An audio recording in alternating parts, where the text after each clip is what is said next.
DNA मित्रों, छोटे विमान यात्रियों के लिए उड़ता ताबूत बनते जा रहे हैं और अमेरिका के राष्ट्रपति ट्रंप धरती को घूमता ताबूत बनाने की कोशिश कर रहे हैं। आज हमारे पास ट्रंप से जुड़ी ऐसी 5 खबरें हैं जो दुनिया के लिए बड़े खतरे के संकेत दे रही हैं। आज आपको जानना चाहिए ट्रंप ने ऐसा क्या किया जिससे वो पूरी दुनिया के लिए सबसे खतरनाक शख्स बन गए। ट्रंप ने ऐलान कर दिया वेनेजुएला के बाद अब उनका निशाना क्यूबा है, जिसे तोड़ने का प्लान आज ट्रंप ने दुनिया के सामने रखा।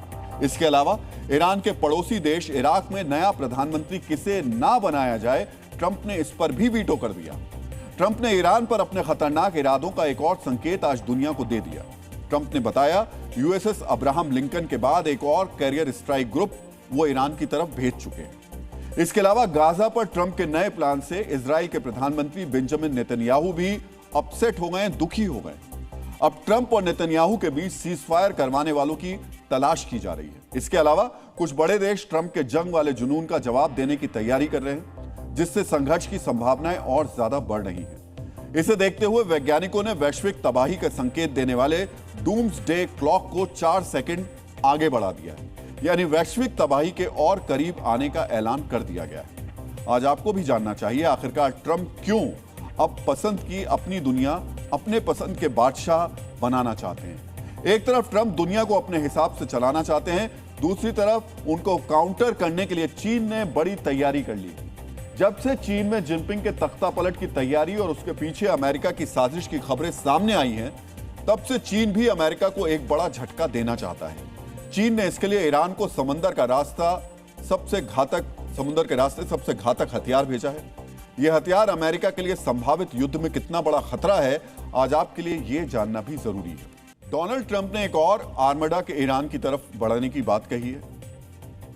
पहले हम आपको डीएनए में बहुत विस्तार से अमेरिकी नौसेना के इस बड़े नौसैनिक बेड़े की ताकत के बारे में हम पहले ही बता चुके हैं। USS Abraham Lincoln carrier strike group पहले से मिडिल ईस्ट में मौजूद है और आज ट्रंप ने इसका ऐलान भी किया। यूएसएस अब्राहम लिंकन जैसा ताकतवर एक और बेड़ा ईरान की तरफ जा रहा है, यानी ईरान पर खतरा दोगुना हो चुका है।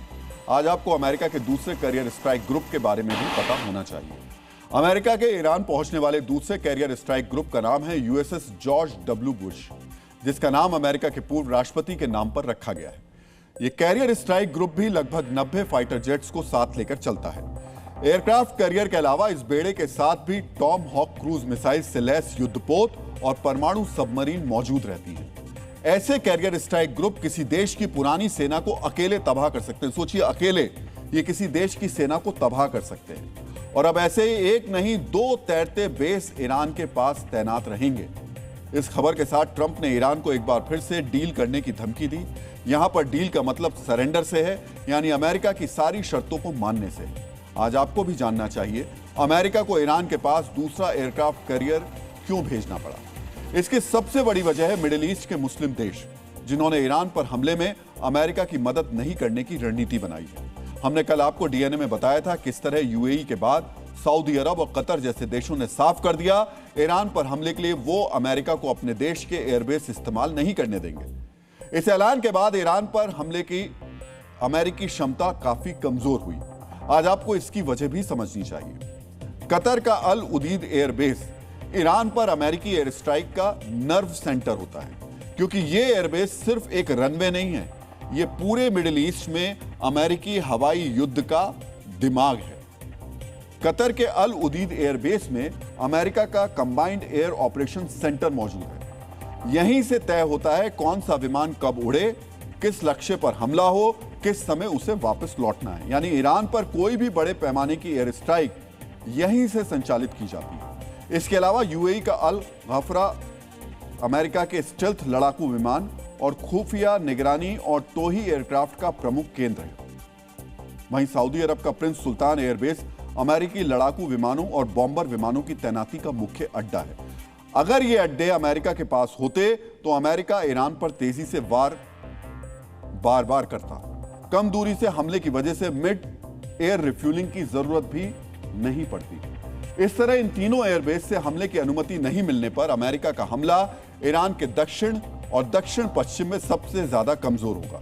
और इसी कमजोरी को बैलेंस करने के लिए अमेरिका के राष्ट्रपति ट्रंप ने एक और कैरियर स्ट्राइक ग्रुप को ईरान के पास भेज दिया है। जिसे अरब सागर या फिर गल्फ ऑफ ओमान में तैनात किया जाएगा, जो समंदर में अमेरिकी फाइटर जेट्स के लिए अस्थायी एयरबेस का काम करेगा। इसके अलावा युद्धपोतों से भी ईरान पर मिसाइलें दागी जा सकेंगी। वैसे इस कैरियर स्ट्राइक ग्रुप को पर्शियन सागर यानी फारस की खाड़ी में तैनात करने का भी विकल्प है, लेकिन ईरान के इतने पास एयरक्राफ्ट कैरियर की तैनाती से ईरानी मिसाइल्स का खतरा बढ़ जाएगा। इसीलिए 2 कैरियर स्ट्राइक ग्रुप मिलकर अमेरिकी हमले की कमान संभालेंगे।